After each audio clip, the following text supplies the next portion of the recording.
Hello दोस्तों, welcome to medicine diary. दोस्तों, आज के इस वीडियो में मैं आपको बताऊंगा ऐसी कुछ दवाइयों के बारे में जिसका यूज़ बॉर्न बेबी से लेके 5 साल तक के बच्चों में किया जाता है। और ये दवाइयाँ बच्चों के लिए बहुत ही ज़रूरी होती है।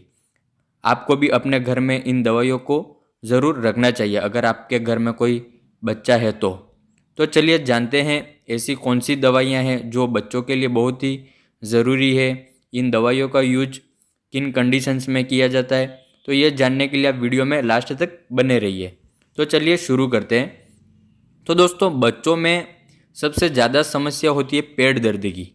अगर बच्चे को पेट में गैस हो जाती है, पेट दर्द करने लगता है, या दूध या खाना सही से पच नहीं पाता है और बच्चा माँ का दूध पीता है, तो माँ जो खाना खाती है उस खान पान से भी बच्चे को पेट दर्द हो सकता है। तो उस समय बच्चे को आप कोलीमैक्स ड्रॉप या कोलिकेट ड्रॉप दे सकते हैं। इन दोनों दवाइयों का कंपोजिशन अलग अलग होता है, लेकिन ये दोनों पेट दर्द को ही ठीक करती है। तो आप दोनों में से किसी भी एक दवाई को दे सकते हैं।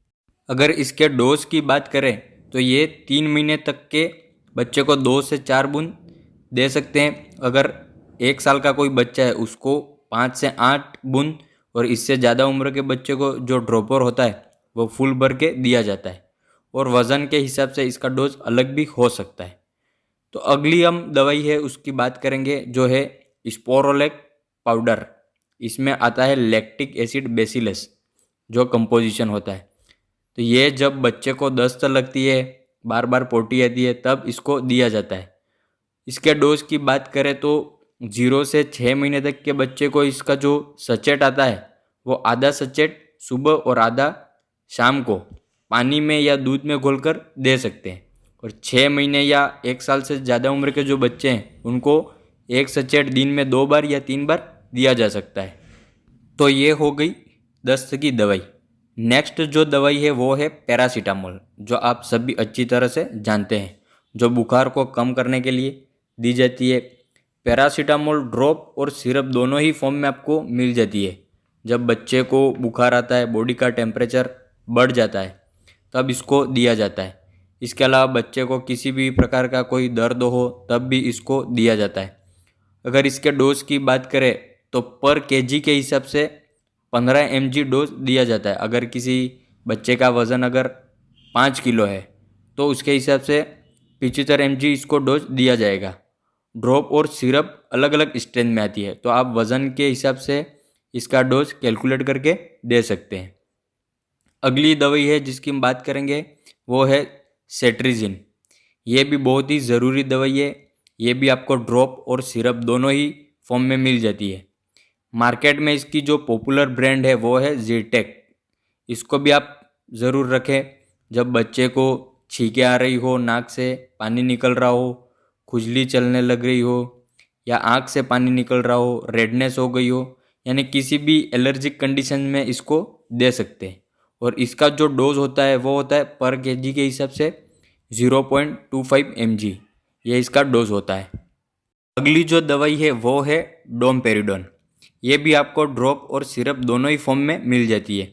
ये आपको डोमेस्टल नाम से मिल जाती है। जब बच्चे को उल्टी होती है, जब दूध पिया हुआ निकल जाता है, तो इस कंडीशंस में आप बच्चे को डोमपेरिडोन दवाई दे सकते हैं। इसके डोज की बात करें तो 0 से 6 महीने तक के बच्चे को 5 से 6 बूंद दी जाती है। अगर 1 साल से ज़्यादा उम्र का बच्चा है तो उसको 1 ml ड्रॉपर में भर के दिया जाता है। तो ये इसका डोज होता है डोमपेरिडोन का। इसके बाद हम बात करेंगे अगली जो दवाई है वो है nasal drop. Saline nasal drop है जो आपको नेज़ो क्लियर के नाम से मिल जाती है। यह भी बहुत ही ज़रूरी दवाई है। सर्दियों के समय बच्चों का नाक बंद हो जाता है और नाक से बहुत ज़्यादा पानी निकलने लग जाता है।